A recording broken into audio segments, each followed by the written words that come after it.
Here we go. It's something unpredictable. That song's in my head. The Green Day song. But in the end is right. I hope you had the time of it. We're live on YouTube. Are we live on the Rockfin? Let me just make sure. Boom. Rockfin is live. And of course, Twitter is live. Twitter's always live. Twitter's always first. YouTube is always, well, it varies. Sometimes YouTube is second. Sometimes the Rockfin is second. It really does vary, ladies and gentlemen. All right. Let's officially start. What's up, everybody? Good afternoon, good evening, happy Sunday if you're catching this live. Happy whatever day it is if you're catching the podcast later or catching the stream later, however you do it, you know? If you are catching the podcast later, leave us a 5-star review. Would you? That is very much appreciated. Welcome to Get Your News On with Ron. We got a lot to talk about today. There's a lot going on. We're going to talk about the proposed TikTok ban that got out of committee. Yeah, they're trying to ban TikTok. We're going to break it down because there's a couple layers to this thing. Also, Texas is trying to censor websites off the internet. This is why net neutrality is important, folks. This is why when I talk about this stuff, this is why it's important. We're going to be breaking that down. And also, we're going to talk about CPAC. In fact, that's where we're going to begin. And I feel like I'm forgetting one thing. Oh, and we're going to, from CPAC, we're going to move into a new Florida bill that permits a legal kidnapping of transgender children. Not kidding. So let's start at CPAC. Now, CPAC is going on right now. And for those of you who don't know, I'm sure all of you do. But CPAC is basically Bonnaroo for Republicans. It's their big event. It's I think it's a multi-day festival. I want to say I think it takes place in various locations. I'm not sure where it's at this year. You may be shocked to find this out, but I don't go to those events. I suppose I could go to cover them at some point, but yeah, I have never been to a CPAC before. And I doubt I'd ever go, unless, of course, it was to satirically cover the event. So I should never say never. But I've not been to a CPAC at this point in my life. But anyway, that's going on. It's the Republican Bonnaroo. And, man, there's been some doozies already. Some moments. I think that Donald Trump is headlining. I don't know if the Mussolini hologram has spoken yet or not. I have no idea. But anyway, that's going on now. And here's something that happened that has been generating a lot of outrage, reasonably so. This was said by Michael Knowles. I think that's how you pronounce his name. He is a right-wing pundit. I don't know much about him, but here's something he said. This has gone viral, and this is making rounds. We're going to go ahead and watch it. So check this out with me, folks. This is the clip that's been circulating. Boom. There can be no middle way in dealing with transgenderism. It is all or nothing. If transgenderism is true, if men really can become women, then it's true for everybody of all ages. If transgenderism is false, as it is, if men really can't become women, as they cannot, then it's false for everybody too. And if it's false, then we should not indulge it, especially since that indulgence requires taking away the rights and customs of so many people. If it is false, then for the good of society, and especially for the good of the poor people who have fallen prey to this confusion, transgenderism must be eradicated from public life entirely. The whole preposterous ideology at every level. So he's literally calling to eradicate a group of people. That's what he's doing. This is not about a, quote, ideology. Transgender people exist. He's quite literally saying they shouldn't exist. We just watched the clip. He said they need to be eradicated from public life. And by the way, let's watch it again. Even people at this event seem timid. Here, let's skip around. We're not going to watch the whole thing again. But even people, I don't know if this is the right clip. I think this has been the main clip, but they show people clapping. And here, hold on, let's for check the this good out. of the poor people who have fallen prey to this confusion. Transgenderism must be eradicated from public life entirely.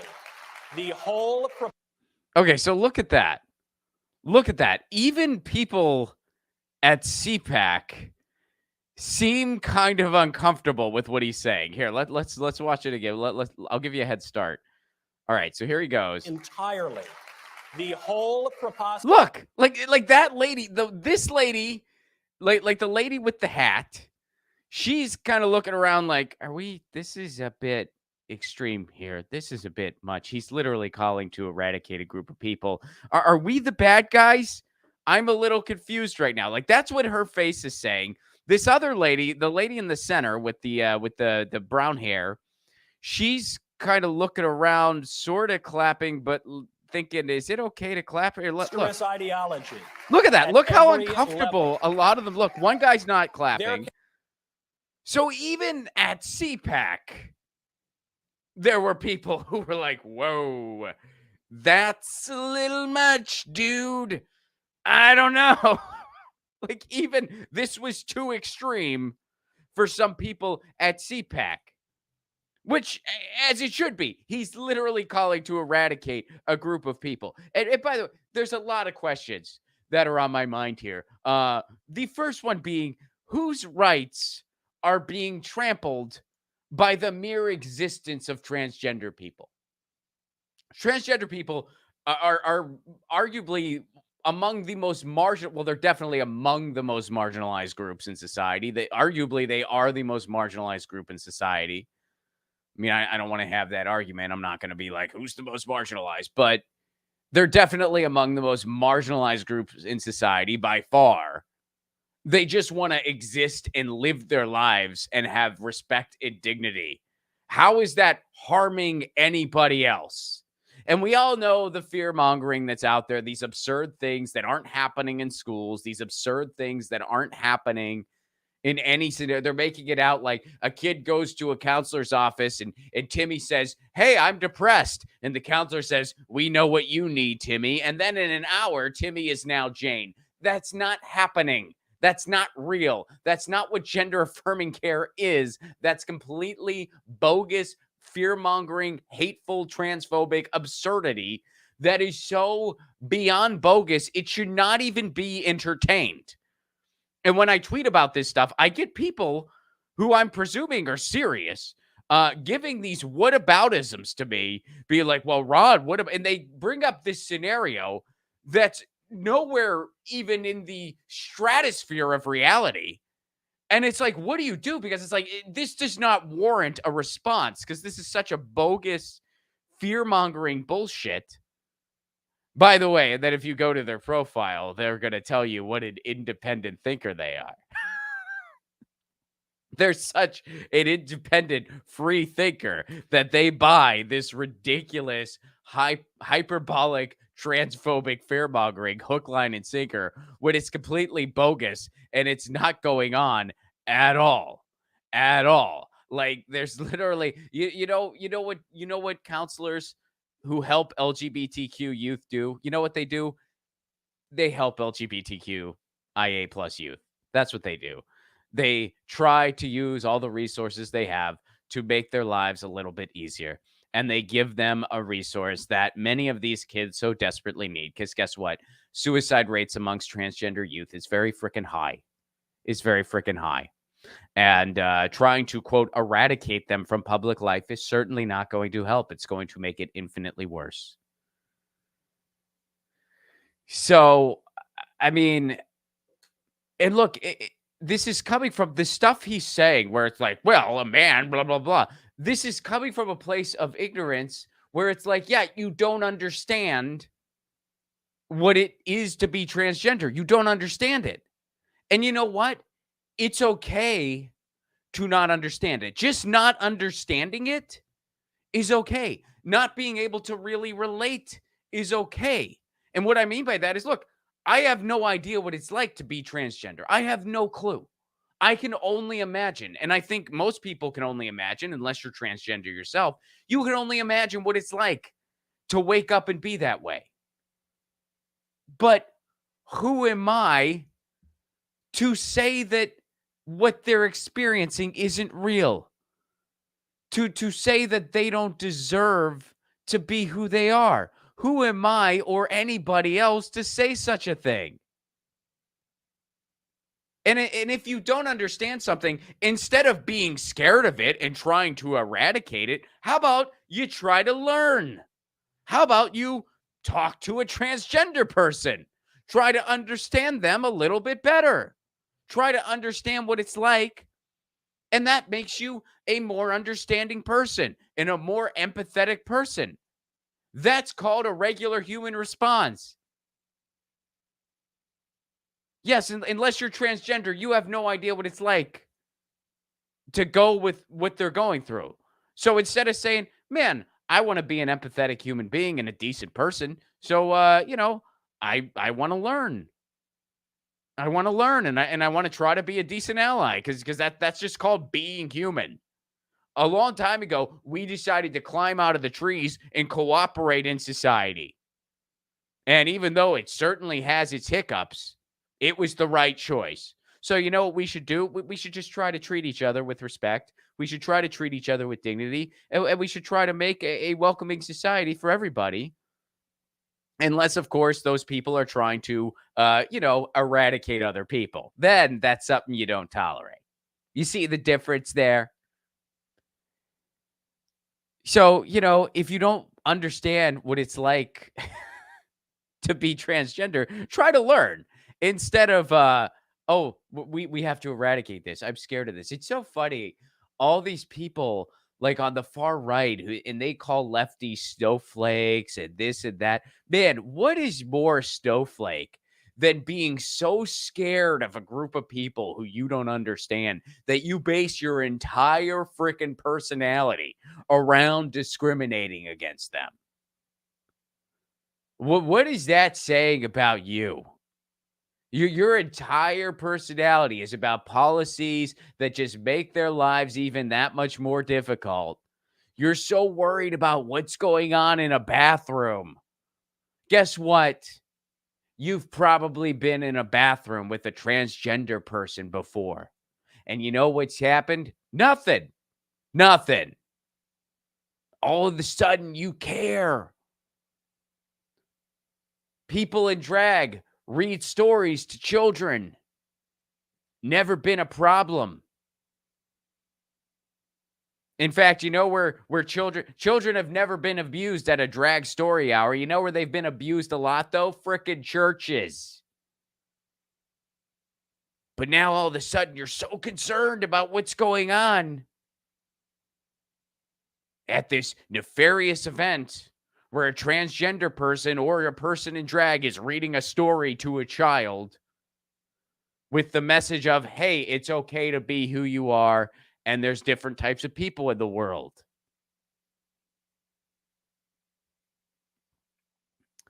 So this has gotten some outrage, as it should. As it should. I mean, you're looking at the people in this audience. It looks like this was too extreme for some of the people at CPAC. Which, I mean, by the way, there's literal Nazis who show up to CPAC. Like, that's not an embellishment. That's just a statement of fact. So, I mean, if you're too extreme for CPAC, wow, that is something. Now, by the way, people have been publishing articles about this, and this Michael Knowles guy, I don't know if I'm saying his name right, but he is now sort of backpedaling. This is so Rolling Stone says Rolling Stone published a headline: CPAC speaker calls for transgender people to be eradicated. Now they quote him directly here: "For the good of society, transgenderism must be eradicated from public life entirely." That's what he said. Now Michael Knowles said this headline is libelous, and I demand a retraction. My brother in Christ, those are your exact words. That is literally what you said, dude. That's literally what you said.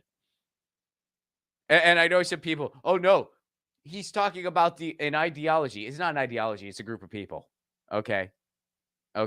So stop trying. Stop trying to backpedal on what he said. We all know what he said. We all know what it was. We all know what that was. That was a dog whistle. He knows exactly what he said. And now he's trying to backpedal. Because guess what? You can't call to eradicate a group of people. You can't do that. And now let's go to somewhere where how this sort of falls into policy here. We're gonna go from that event here and see how that bleeds into policy here. This is something that's going on in Florida. Florida has introduced a bill that allows for the legal kidnapping of trans children. It grants Florida courts emergency jurisdiction over those children and would allow courts to ignore all other court orders and custody determinations. This is from Alejandro Calaballo, who is a Harvard Law Cyber Law Clinic, who is a clinical instructor, at the Harvard Law Cyber Law Clinic, and is a gender and tech expert, and has worked for Wired and Slate. Now, here's some of the policy from that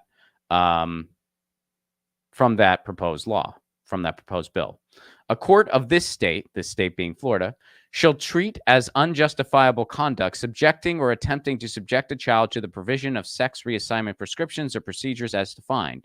A court may not treat a parent's removal of a child from another parent or from another state as unjustifiable conduct or child abuse if the removal was for the purpose of protecting the child from one or more of the prescriptions or procedures referenced in paragraph A. So paragraph A, subjecting or attempting to subject a child to the provision of sex reassignment, prescriptions, or procedures as defined. Now, that could just refer to, by the way, with how vague that is, subjecting or attempting to subject, that could be interpreted as any type of gender-affirming care whatsoever, which could be counseling. It could be other procedures that are not reassignment. It could be just a general screening, talking to a counselor. It could be therapy. It could be any one of those things that is intended to help LGBTQIA plus youth. Keep in mind, gender affirming care goes far, far, far beyond just gender reassignment. Is that one part of it? Yes, but there's a wide spectrum of things that fall into this body of research and medicine and care. Again, it could be therapy. It could be a screening of sorts. It could be, there's a number of things it could be, and it could just be a concerned parent wanting to help their child. Florida's saying, well, you can take this child away from those parents. So let's continue this on level B. A court may not treat a parent's removal of a child from another parent or from another state as unjustifiable conduct or child abuse if the removal was for the purpose of procedures referenced in paragraph A, and if there is reason to believe that child was at risk or was being subjected to the provision of such prescriptions or procedures.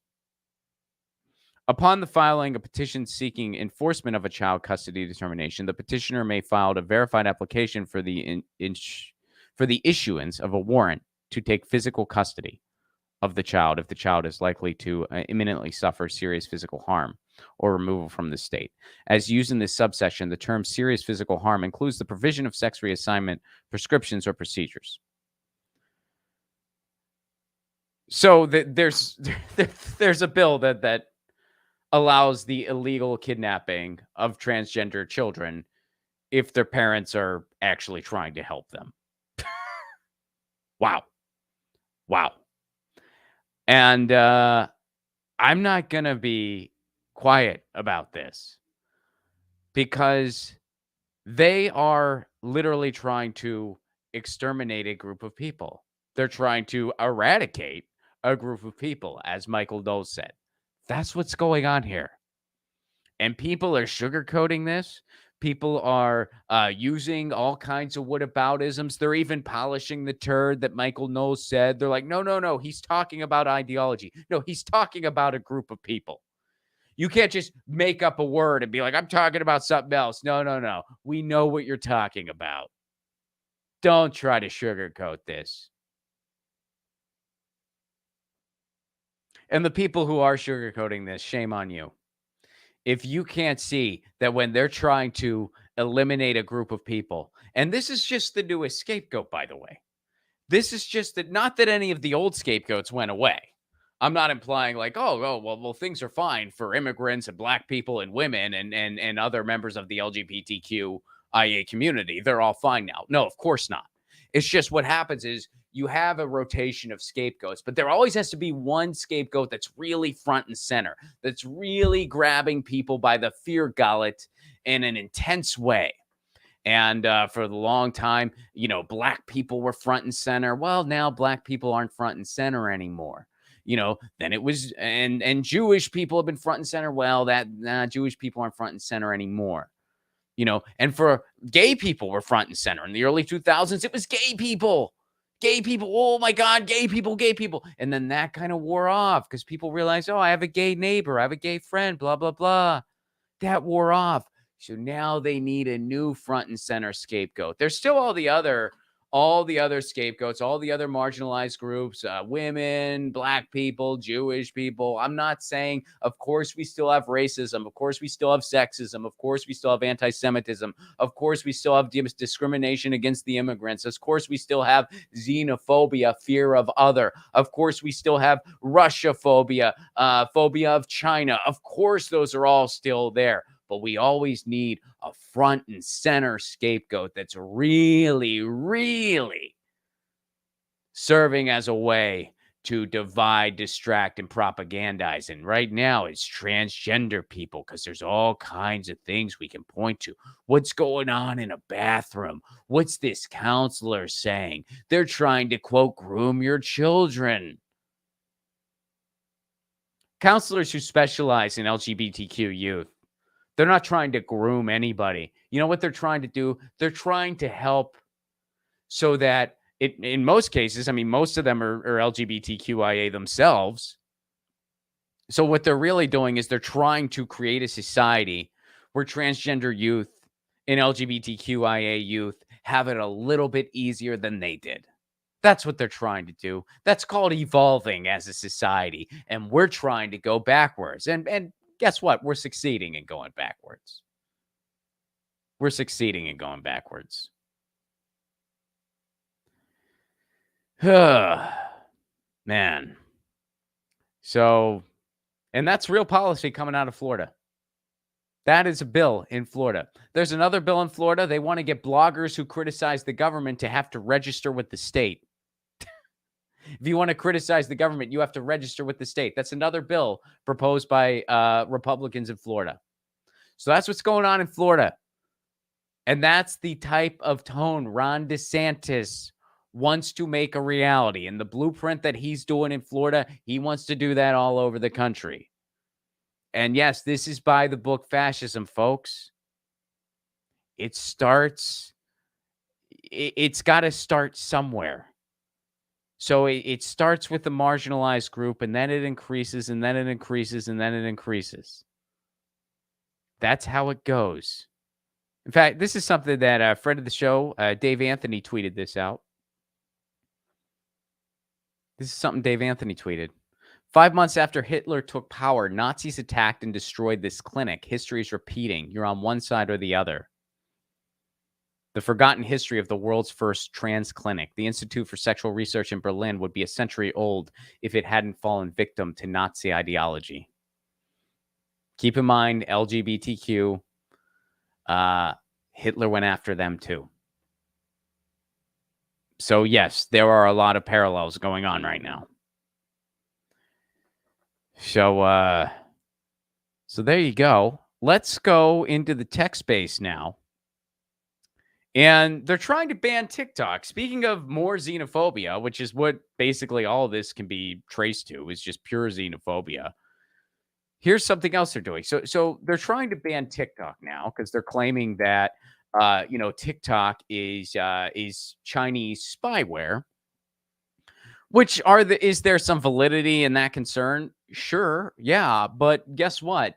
TikTok is no better or worse than Facebook or Twitter or Instagram or Well, I guess I don't know much about Snapchat, actually. I've never used it. But Snapchat's owned by Facebook too, right? So Snapchat, it's no more nefarious for your data privacy than any of those things. TikTok in the US is a US run company. So, yeah, is that a valid concern with TikTok? Sure. It's a valid concern with Facebook, Twitter, Zoom, Skype, Instagram, Snapchat. So, but TikTok is being singled out. Why? Well, because China is involved. And we all know, and this is also fresh off the heels of that Chinese spy balloon that they're saying probably wasn't a spy balloon. Now they're saying, yeah, it probably wasn't that. It was probably a weather balloon, like what they said. The spy balloon that they let the U.S. know about ahead of time. China has a spy balloon, and they're trying to be so discreet. They have this big ass thing flying through the middle of the country, and they let the U.S. know ahead of time. That's really, I mean, hey, either it's not a spy balloon or that's hella reverse psychology. That is legendary reverse psychology there. So here we go. Check this out. House Republicans advance TikTok ban along party lines. House Republicans advanced a bill Wednesday that would give President Biden the ability to ban TikTok after a contentious Tuesday meeting where Democrats slammed the GOP over blah, blah, blah, blah, blah. The House Foreign Affairs Committee voted 24-16 in a party line vote to ban TikTok. The bill now heads to the House floor, where it will need a majority of the chamber's support to make it to the Senate. The proposal was quietly introduced last week and added to the schedule for a debate during Tuesday's meeting. The vote was ultimately moved to Tuesday morning. Democrats highlighted the committee did not hold hearings. Okay, so here's the thing. The Data Act would amend an existing exemption. Now, this is why this is very, very important. And this goes far beyond like, oh, they just don't want you to have TikTok. This is why it goes far beyond that. This is from The Hill, by the way. The Data Act would amend an existing exemption under something called the Berman Amendments, which limit the president from regulating informational materials to promote the exchange of ideas across nations. So that it does not apply to sensitive personal data. Well, what does that mean? That is broad. So the Berman Amendments, basically, those are amendments that more or less allow we, the people of the United States, to get and pursue information across borders, to get information from foreign outlets, wherever they may be. By messing with this, that is a huge infringement on freedom of speech. It's a huge infringement of freedom of information. So basically, this would open the door for them to just say anything from any foreign outlet anywhere is subject to scrutiny and could be banned. So where do you think that's going to end? Where do you think that's going to end if all of a sudden now anything coming from any foreign entity can just be censored by the government?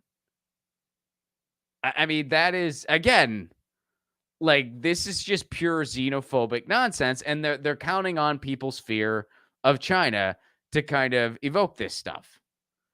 You know, how many free speech warriors have you heard talk about this? Have people been talking about this? Here's what some other folks have to say about this. This is from Tech Dirt.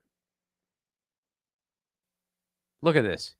Even former NSA lawyers don't think a TikTok ban fixes the actual problem. The NSA, even NSA lawyers, which I don't know what it takes to be a lawyer for the NSA. I'd imagine having a soul is a disqualifier. But even they're saying, yeah, I don't think so. So this is from Carl Bode over on Tech Dirt.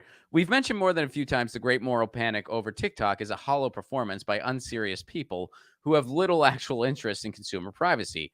Folks like the FCC's Brendan Carr, who spent years opposing funding privacy regulators or passing meaningful internet privacy law, yet now suffer blah, blah, blah. Much of the U.S. has been hollow, nationalistic, and painfully lacking this context. So here's the thing. The solution for all of this, And by this, I mean just the problems of your data being sensitive on social media. The solution for all of this, and I know if you regularly tune into this show, you've heard me say this before, is better data privacy laws.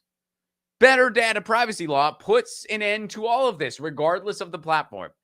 And it makes us all a little bit safer online, making stronger data privacy laws that these companies have to follow, be it Facebook, TikTok, Twitter, whoever. But they're not going to do that.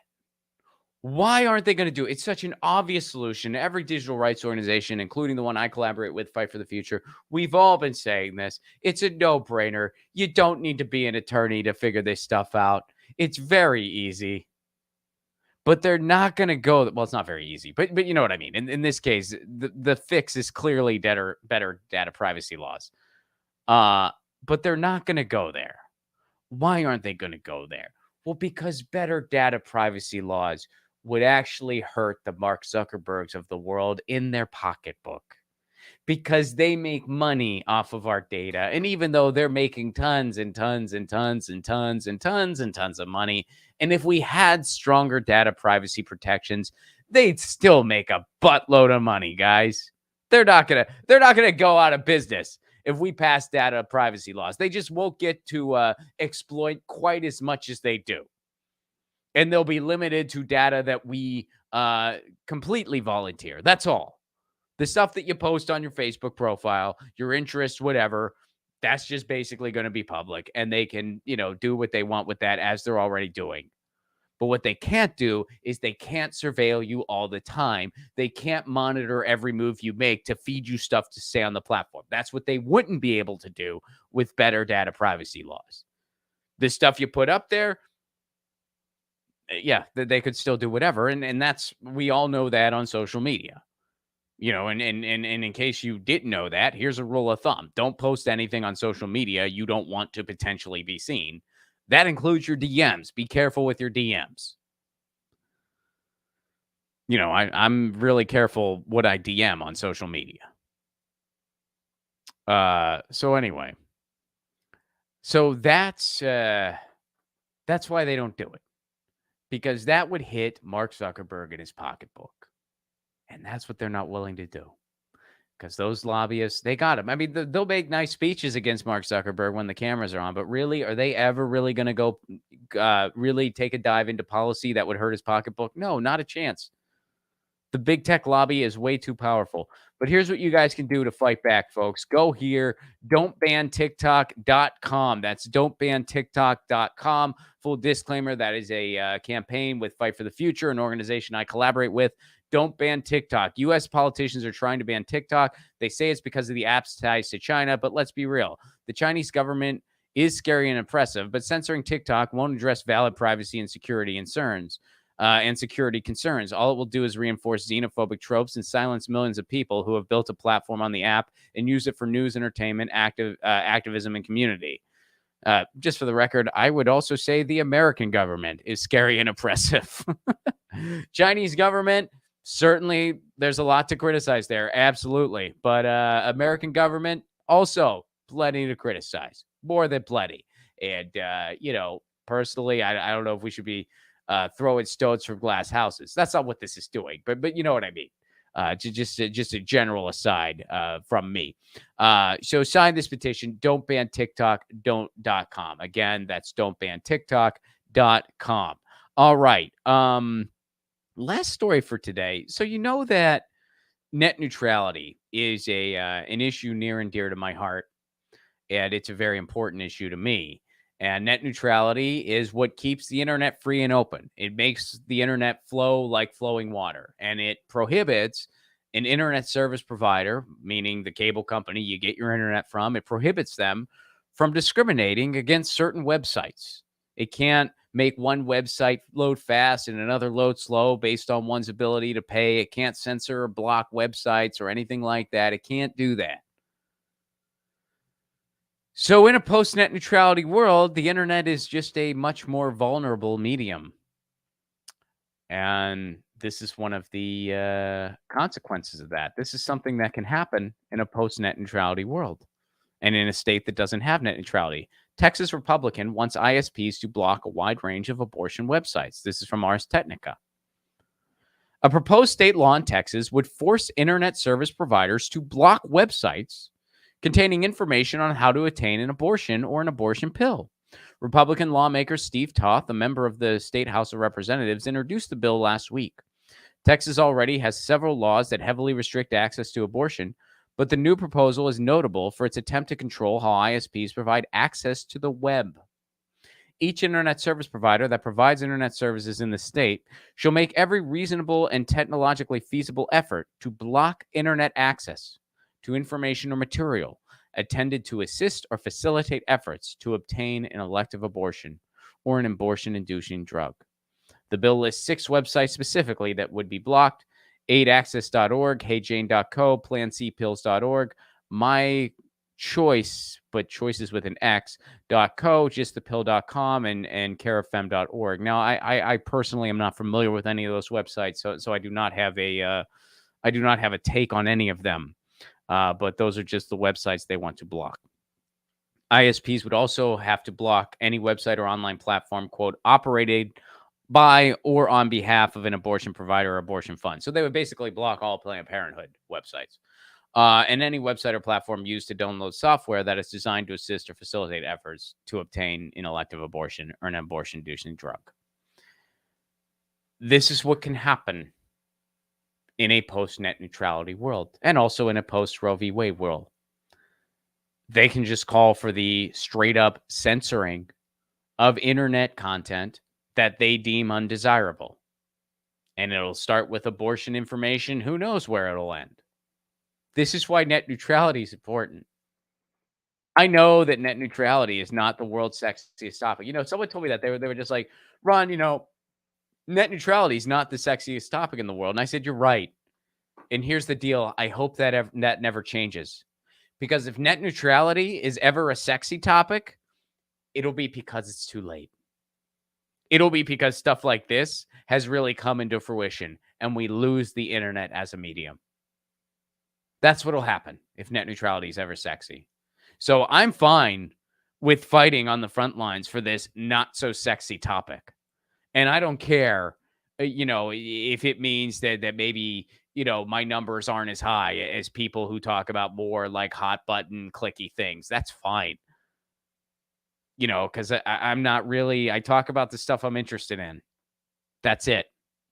Get Your News On with Ron is news that I think is important, news that I think is interesting, and news that's often neglected. Not news that I think will get the most clicks. This show would be completely different if I just picked news that I think gets the most clicks. And you know what else? Not only would it be totally different, but I wouldn't enjoy doing it. So, you know, c'est la vie. But here's how you can help.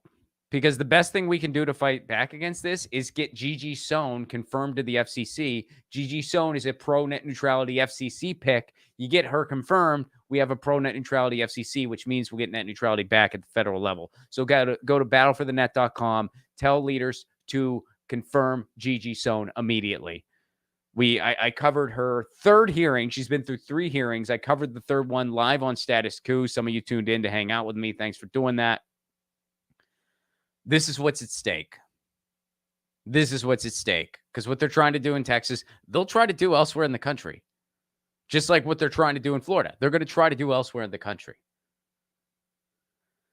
And there is a huge ugliness on the rise, folks. And it is based on fear of others. It is based on fear of transgender people, fear of Chinese people, fear of just other, I mean, all marginalized groups. It's just right now, you know, transgender people are the biggest, the most amplified one front and center.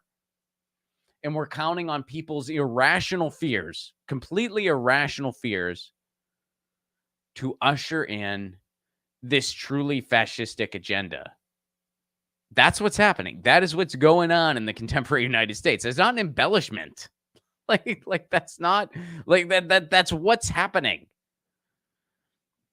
So, again, I mean, don't ban TikTok.com, battleforthenet.com. We got to start fighting back every way that we can. because there are huge things at stake here. And, that speech at CPAC is truly chilling. And it's most chilling because it's really a reflection of where we're at.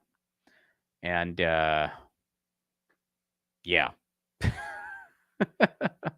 Happy Sunday. Guys, a few announcements to end on a higher note. First of all, shout out to everyone who saw my pilot loner. I dropped my pilot loner. For those of you who haven't seen it, it's right here on my YouTube channel, or if you're getting this later, check out my YouTube channel. YouTube.com/Ron Placone, of course, is the URL there, and you can watch my pilot loner. We finally released it. I really appreciate everyone who's been checking it out so far. Please check it out if you haven't yet. I know a lot of you have not checked it out yet. Check it out. It's not a long episode. It's only 12 minutes. It's 12 minutes long. That's not long. It's a short pilot. And I really want to make the rest of the series with you. For everyone who's checking this out live, right after this, we do the post-game stream, or the post-chat, if you will. And we're going to be chatting then. Please do come with your super chats or your Rockfin tips. I appreciate that very much. And this week's stream is going to be focused on loner. This week's post stream, we're going to be talking some about loner. I'm going to respond to some of the comments I've gotten about loner. So stay tuned. That is coming up right after this. And so thank you guys who've checked it out already. If you haven't checked it out yet, please do. If you want to listen to the loner stream and you're not a patron yet, patreon.com/Ron Placone. For a give what you can level, you get all kinds of cool perks. Of course, it goes out live to everyone. So to everyone checking out this, watching this live, it goes out to everyone live, but the replay is only available on Patreon and Rockfin Premium. So patreon.com/Ron Placone. Even $1 a month goes a long way. My Patreon is a give what you can level. So whatever you give is all it takes to get all the perks. And you get streams, you get full stand-up clips not available anywhere else. You get exclusive videos. You get to watch my performance as Lucian the Satirist. And you get to watch the next episode of Loner before anyone else does. I want to finish the series, and we're looking for sponsors.